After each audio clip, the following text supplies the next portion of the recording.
So it starts out like we're back in high school or college, estate planning 101, the essential documents. So everyone in this room should have at least 3 essential documents. And that includes a will, a durable power of attorney, and healthcare documents. My understanding here is that I can keep up with you as we move along. So the last will and testament, it disposes of your solely owned assets upon your death. And we'll talk about that. It appoints an executor to administer your estate. I don't think there's anyone in the room who has minor children right now, but if you had minor children, well, maybe one. If you have minor children, it appoints a guardian for your minor children.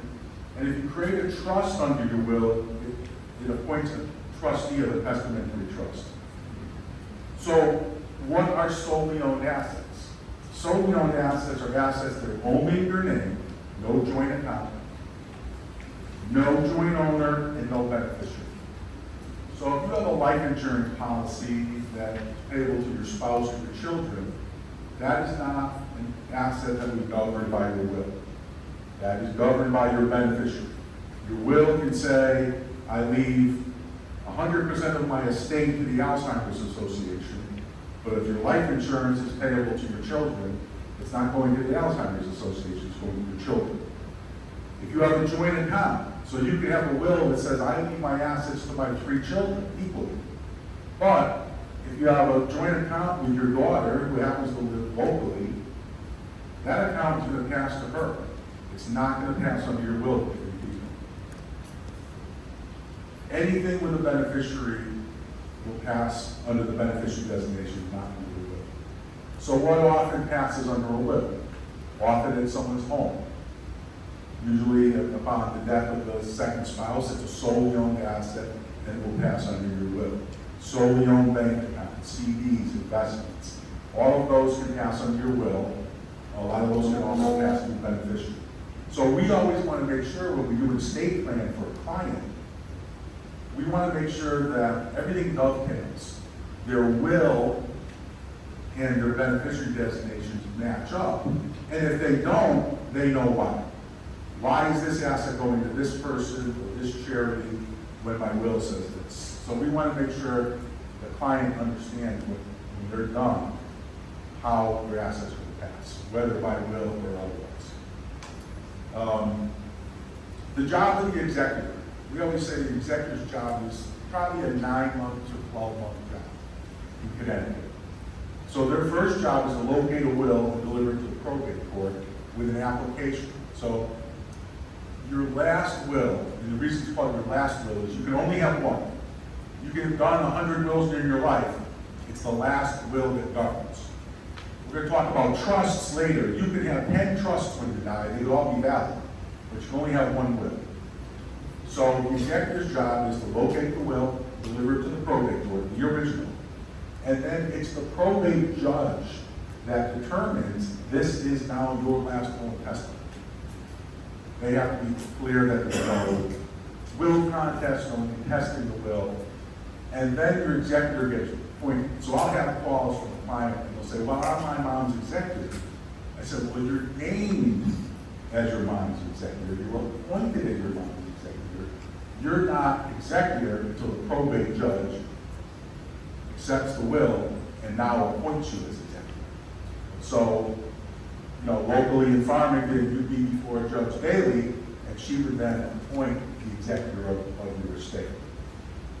The executor's job is to notify all the persons named in the will and heirs at law. So let's say I have 3 children, and I'm leaving my assets to 2 of them, my 3. I want to disinherit one of my children. My disinherited child still has to get notice that my will is being submitted to the probate court, because that disinherited child has to have the right to contest the will. And if I die without a will, my assets would go 3 ways. If I want them to go 2 ways, my 3rd child has to have the opportunity to say he didn't know what he was doing, or someone was exerting undue influence against him and try to bring a will contest. Once the executor is appointed by the probate court, their job is to now locate and marshal the assets, collect the assets. It could be a house, it could be belongings, it could be bank accounts, it could be investment accounts, it could be savings bonds. It could be life insurance if there's no beneficiaries. That's the main job of the executor once they get appointed. And then they have to manage the assets and manage the property. So if there's a residence, they have to secure that residence. They have to, they may have to change the locks if, the person who passed away gave out keys to all types of people. There's a lot of steps that may be taken. They may have to put in some sort of alerts to let them know if the heating goes off, if it's during the winter, you don't want pipes to freeze and all those bad things that happen. It's the executor's job to pay any valid claims. So those are any bills that were incurred during life that come due after death. Now, those are medical bills. And as long as they're legitimate bills, then it's the executor's job to pay those and then report to the court that they are paid. They have to file final income tax returns. So the last income tax return when we die, our last 1040. They also have to file an estate tax return, which is due 6 months after the date of death. And then if the estate itself earns income, there's a separate return that estate has to file called 1041. So there's usually at least 3 income tax returns that must be filed. At the end, when everything's done, they have to account to the probate court, say, this is what we started with, this is what our expenses were, this is the claims we paid, this is any income we earned, this is what's left to distribute to the beneficiaries of the will. And the final job then is to make sure the assets are properly distributed to the beneficiaries. I have a little bit of information here about guardianship. So guardians are, if there is a minor child under 18 and their parent dies, then the court will appoint a guardian of their person to make living decisions and guardian of their estate to make financial decisions. So I have a woman who's, she was divorced, her ex-husband died without a will. All the assets go to their 10-year-old daughter. So my client, the mother of the child, has been appointed as the guardian by the local probate court. She will collect the assets on behalf of her daughter. She has to keep them in a segregated account, and those assets become the daughter's at age 18. Not always the best scenario. Usually we like to delay people getting substantial assets before the age of 18. And a good segue to that is, in those situations where we have minor children, we like to establish a trust fund. I don't think you want to give $100,000, $200,000, $500,000 to an 18. I know, I probably would have done good things with it when I was 18. So you can establish a trust under your will. It could be for minor children, it could be for a disabled person, it could be for a spouse in a second marriage situation, but the trustee would then be appointed to handle those assets. And the trust terms would be dictated in the will and explain what the purpose of the trust is, when the money will be distributed, and how it's distributed to the beneficiaries. So that's a big, quick overview of a will.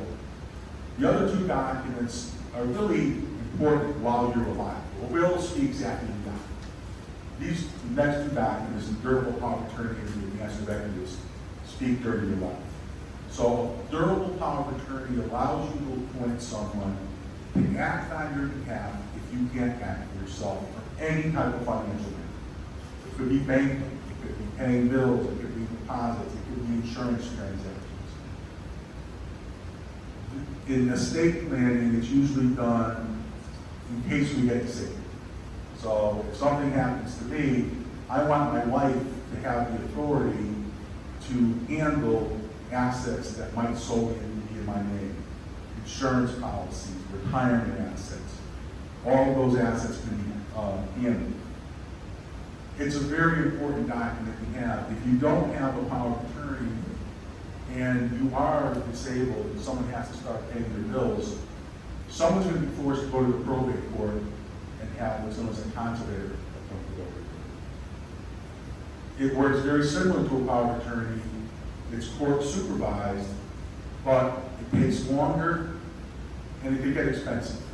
court automatically is going to appoint an independent attorney to represent my interests if I'm the person being conserved. It takes time, it takes money, there's reporting requirements back to the court, and all that gets expensive. We've got lawyers, multiple lawyers sometimes involved in those matters. Advanced directives cover healthcare.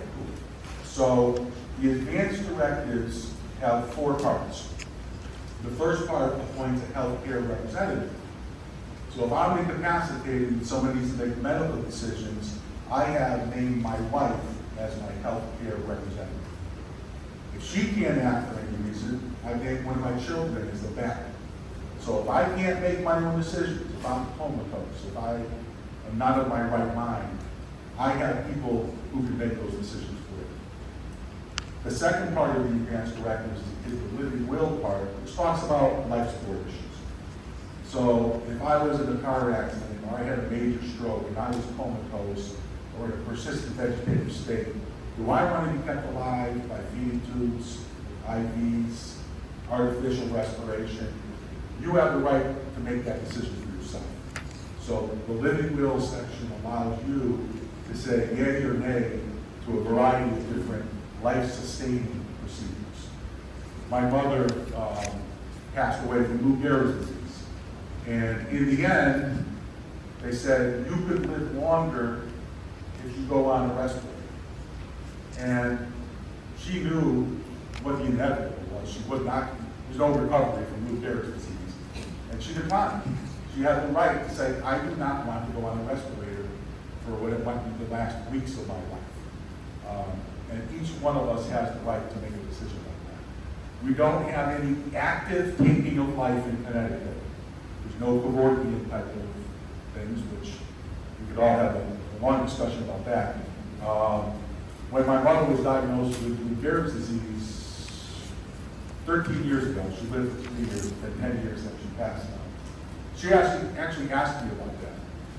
She said, when I get near the end, is there assisted suicide in Connecticut? And there was not, and there is not. But at that time, there was in Oregon. And I said, Mom, if you really want to, the statute required you to be a resident in Oregon for 6 months.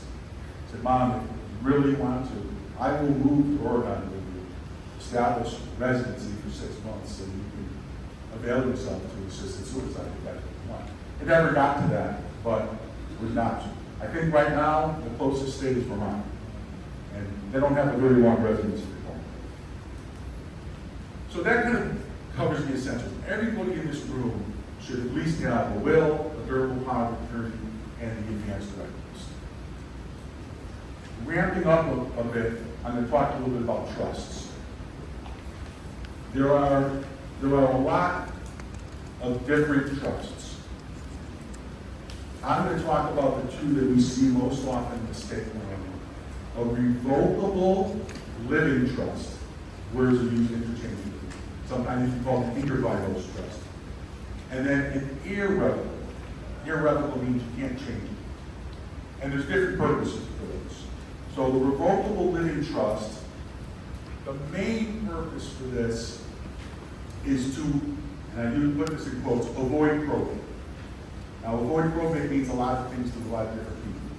But assets that are in your living trust are not considered solely owned assets, and therefore do not go through the probate court system. It allows assets to pass much more quickly than assets going through probate. It doesn't necessarily take 9 to 12 months. Privately, knowing your will is a public record. If you die in the town of Farmington, anyone can go to the Farmington probate court and look at your will. They can't look at your trust. Your trust is a private document. So, under certain circumstances, you may want a trust rather than a will. If you own property in more than one state, you have a property in Connecticut, a property in Florida, or California, or Arizona, a living trust is important. It allows you to avoid probate in both states. If I die in Connecticut with a condo in Florida, I have to have a probate estate in Connecticut and another probate estate in Florida. That increases your cost, that increases the time it takes to pass those assets on to a beneficiary. if you think you're going to do something that may create a will contest, it's harder to contest a trust than it is to contest a will. It's more expensive for someone to bring a contest of a trust than it is to bring a contest of a will. And sometimes just that added cost reduces the likelihood that someone will contest you. So the revocable trust, again, avoids probate, which has certain benefits to it. The irrevocable trust also avoids probate, but is usually used as a way of protecting your assets from the future cost of long-term care. So right now, the average cost of a nursing home in Connecticut is over $15,000 a month. That's $180,000 a year. Many of them are over $20,000, almost $250,000 a year. Most of us don't have that much extra cash or income that we could fund $250,000 a year expense for any long length of time. If you have long-term care insurance, that's great. I recommend that to all my clients over 50. But if you don't have it, if it's too expensive now, if your health doesn't allow you to get it, then I have clients that say, I want to try to protect some assets for my kids. If I get sick, I don't want to have to spend $250,000 a year until I'm destitute and then on Medicaid. So you can take assets, and probably 75% of my clients, the asset they put in this trust is their principal residence. You can take your principal residence, put it in the trust, maintain the right to live in it for the rest of your life. You pay the expenses, you pay the insurance, you pay the taxes. There's a 5-year clock that starts ticking from the day you make a gift. You get beyond 5 years, if you had a stroke 61 months from the day you put that house in the trust, the state cannot look at that house as an asset to be liquidated and used for the cost of your care. If you put other assets in, you put your investments, you put your CD, you put some of your cash. Some of my clients have a vacation home, so they put their principal residence and their cottage down in Sound View in this trust. They start that 5-year clock running. So it is a way of protecting assets from the cost of future care and really leaving, guaranteeing some sort of inheritance to whoever your beneficiaries are, whether it be children, grandchildren, nieces, nephews, etc. So there's lots of other trusts with lots of different purposes. There's a charitable trust that we do. There's for very high net worth people, there's trusts that we do for tax planning. But for the majority of the people, we're either doing the living trust to avoid probate, or for those people kind of retirement age and beyond, the irrevocable trust, which avoids probate and gives tax protection. So that was a very quick overview of the basics, the will, the power of attorney, and the advanced directives, and an introduction to 2 major types of trusts used in most people's estate plans: the living trust and the irrevocable trust. So we do have a few minutes.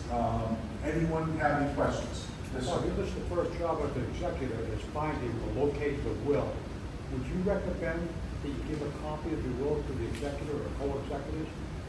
You should let them know where it is. So Just let them know where it is, not. now we offer for our clients, we hold over 5,000 wills right now in fireproof file cabinets in our office.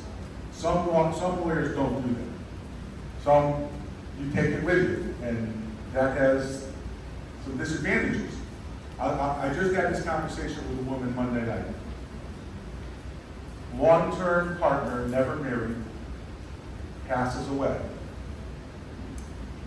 A sister comes in, kind of takes over the house. The original will is in the house. The original will gives the entire estate to the long-term partner. But the partner doesn't have to live. Remember, I said there's only one will. If the sister finds that original will and tears it in half and claims that her brother did that, she's the heir at law. she's his next in line, next of kin. So I told the woman I spoke to, you need to get your hands on that original will, or at least see that it hasn't been destroyed by your brother. Because the presumption under Connecticut law is if the will was burned or torn, that it was the testator, the person who passed away, intent to revoke the will. So I've seen clients cross things out in their original wills because someone died. All these things are no-nos. They could undo your estate. So we like to make sure the will's in a secure place. It's good for people to have copies, but you need the original. It's very important. Yep. Yes? I don't know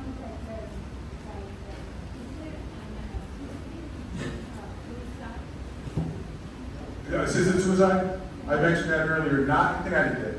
The closest state that I know of is in Vermont. Vermont now allows assisted suicide. Yes. Yes? Don't you, when you have a will in another name, don't you have to file it in the office? There's no depository of wills made during your life. It's only after you pass away. So the probate court, they don't accept your will just to hold it for you.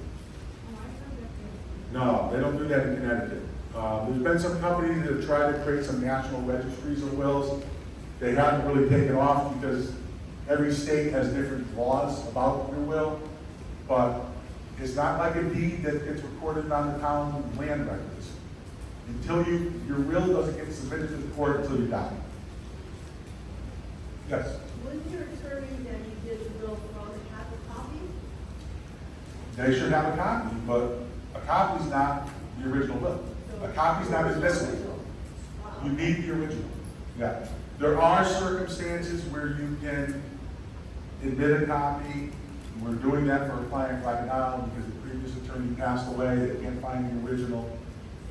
But it's a lot more work. We have to get affidavits from people.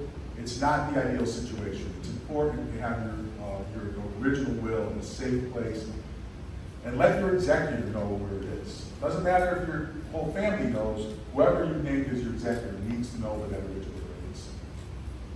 Yes, sir. You just mentioned the original will, but you said the only will that counts is the last will of the testament. That's correct. Is there anywhere where that is registered? There is nowhere it's registered. So you can, Nobody knows. well, you should let your executor know. And if you've updated your will, you should let your executor know. We have situations, I had a client move up here from Georgia. She came up here to take care of her mother. She did a will in Georgia. She had to amend it. An amendment to a will is called a codicil. We did the codicil for her. So we have the codicil. She needs to order the original will from the attorney in Georgia and get it up here so that everything's under one roof.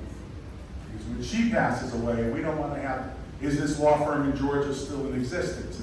We don't have to track things down. We like to have everything buttoned up and make sure the executor knows where everything is. If you put it in a safe deposit box, make sure the executor's on that safe deposit box and they can access it. If you have a strong box at home, make sure your executor knows how to get in that strong box after you pass away. Or if it's in a lawyer's office, the original, let your executor know where it is. Yes?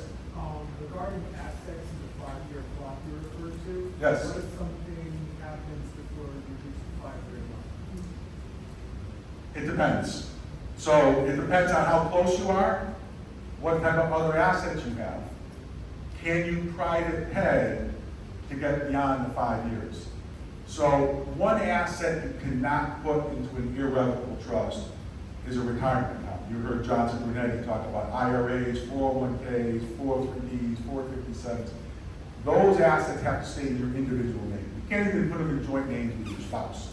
You name your spouse as a beneficiary, but my 401k is only in my name. I can't put that in a living trust. I can't put that in an irrevocable trust. But let's say I put my house in an irrevocable trust and I have a stroke in year 4. My retirement assets were still out there and are available to me. can I use those to private pay $15,000, $20,000 a month until I get to year 5? If I can, then I get the protection. If I can't, then, and this happens, you may have to undo the trust and you lose the protection. I just had a couple a year ago. They put their house in the trust. They and their children knew it was probably less than a 50-50 chance that they were going to make 5 years. A year later, they decided they need to move out of the house, go to assisted living. They took the house out of trust, sold it, and are going to use the proceeds for assisted living. So they didn't make the 5 years. So they're using their asset, their house for their kid. Can I just paraphrase? Yes. You're trying to say like, you're able to bridge to the 5 years with private pay? Correct. If you can, you can. If you can't, like this couple that only in year 1, they realized they weren't going to make 5 years, we had to undo it and give the assets back to them. It erases the penalty for the gift, so there's no penalty if they need Medicaid. They're going to use the assets for their care. If they sold their house for $400,000, if they spend that $400,000 on care, then they could potentially apply for Medicaid at a later date. Yes? Can you give us an idea of cost as it relates to the 3 essential documents? So for the will, power of attorney, and advanced directives, for a single individual, it's $975. For a couple, it's $1,450. When you get to the living trust package, where you're getting those documents plus the living trust, now you're at a cost for a single individual just under $4,000, and for a couple just under $5,000. When you get up to the irrevocable trust, assuming you need 3 basics plus the irrevocable trust, now you're in about $6,500 to $7,000 range, depending on if it's a single individual or a couple. And it sounds like a lot of money, but $7,500 right now is 15 days in a nursing home. So, yes. Now, I would not be planning on making changes after I've paid that money. Right. But what if you want to make changes after? So, Or someone that you put in it dies, or? right, and that happens. So changes really depend upon the scope of the change.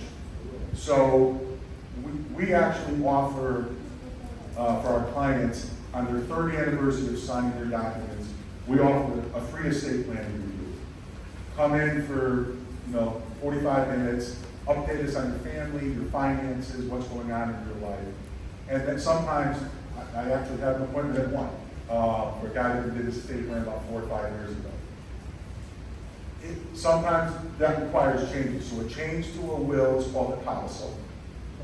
A change to a trust is an amendment. So let's say you named your sister as your executor, and you came to me and said, she passed away, now I have to name my niece. That would probably be a very quick, easy change. That might cost a couple $100. It's not like you're spending thousands of dollars again to redo it.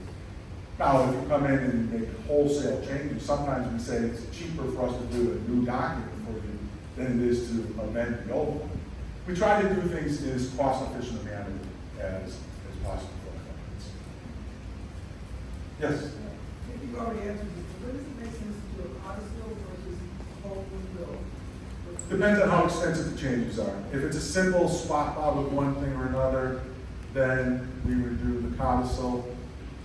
If it's big changes, it might be easier to do in the will, or if you don't know where your original is, then we would almost insist on doing the will, because we don't want to do a codicil to an original that we can't find when we die. That would be a waste. So the codicil is the same thing as a change? Yeah, codicil is just a legal term for an amendment, a change. Yes. It looks like the government could possibly eliminate Medicaid for seniors. If that happens, what do you think would be our option to use up all of our assets? They're never going to be able to eliminate Medicaid. Medicaid is a safety net that's got to be there. We We would have elderly homeless all over the country if they eliminated Medicaid for nursing home. And that's an important distinction. When you get to the level of Medicaid, you really have to impoverish yourself. You have nothing left. You're really in a situation where you either have extensive home care or nursing home care. Most assisted living facilities do not pay Medicaid. You have to be private pay. So if you go into assisted, like that couple I just mentioned that sold their house, if they go into assisted living and they run out of money in 3 years and they're still alive, I hope they are, they would probably have to leave that facility, and something Liz would help place them in a facility that would accept Medicaid. And we would have to do a Medicaid application, show that what happened with their assets over the last 5 years and that they're eligible for Medicaid. And then Medicaid would pick up the majority of the cost of the care. Their income, let's say their Social Security, their pension, goes towards the cost of that care. And at that point, under the current law, you're left with less than $1,600 in your name and $75 a month for your personal needs. That's not an ideal situation to be in. Oh, I'm sorry. One more, and then we have to wrap. What would the benefit be to do a revocable versus an irrevocable? Irrevocable, you said you can't make changes, but you can make amendments? Yes, the only thing you can't do is once you put the asset in, you can't pull it back out unless you terminate the whole trust.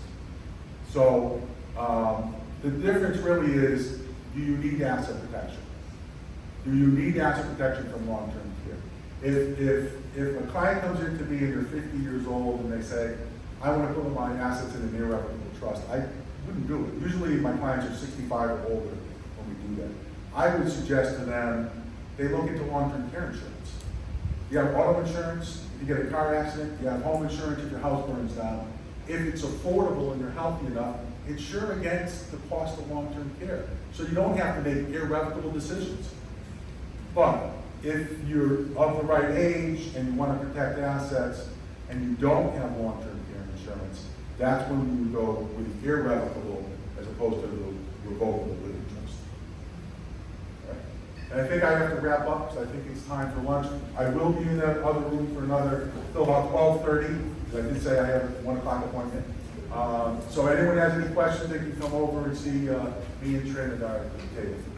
Thank you. Thank you, Bob, Mr. Chair.